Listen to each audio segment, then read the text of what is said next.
తిరుమల శ్రీవారి ఆలయంలో కోయిల్ అల్వార్ తిరుమంజనం నిర్వహించారు. ఈ నెల 30న ఆలయంలో ఉగాది ఆస్థానం నిర్వహించనున్నారు. దీంతో ఇవాళ ఉదయం తిరుమంజనం చేశామన్నారు ఆలయ అర్చకులు. ఆనంద నిలయం మొదలుకొని బంగారు వాకిలి వరకు శ్రీవారి ఆలయం లోపల ఉప ఆలయాలు, పోటు, గోడలు, పైకప్పు, పూజా సామాగ్రిని నీటితో శుభ్రం చేశారు.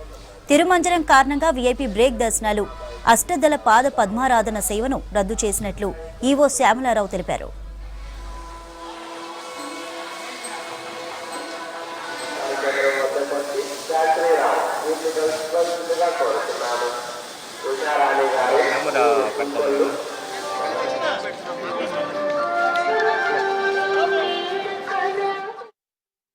కోయిల్ అల్వార్ తిరుమంజనం అంటే లోపల శుద్ధి చేయడం.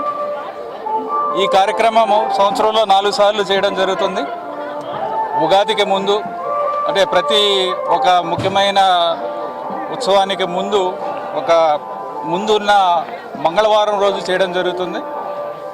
ఉగాదికి ముందు, తర్వాత బ్రహ్మోత్సవాల ముందు, వైకుంఠ ఏకాదశి ముందు, ఆదివార ఆస్థానం ముందు ఈ కార్యక్రమాన్ని నిర్వహించడం జరుగుతుంది. దీంట్లో ఆలయ ప్రాంగణము, ఆలయ పైకప్పు, ఆలయ గోడలు, దేవతామూర్తులు అందరినీ కూడా అన్ని వస్తువుల్ని కూడా పూజ సామాన్ అంతా కూడా మనము నీళ్లతో శుద్ధి చేయడం జరుగుతుంది.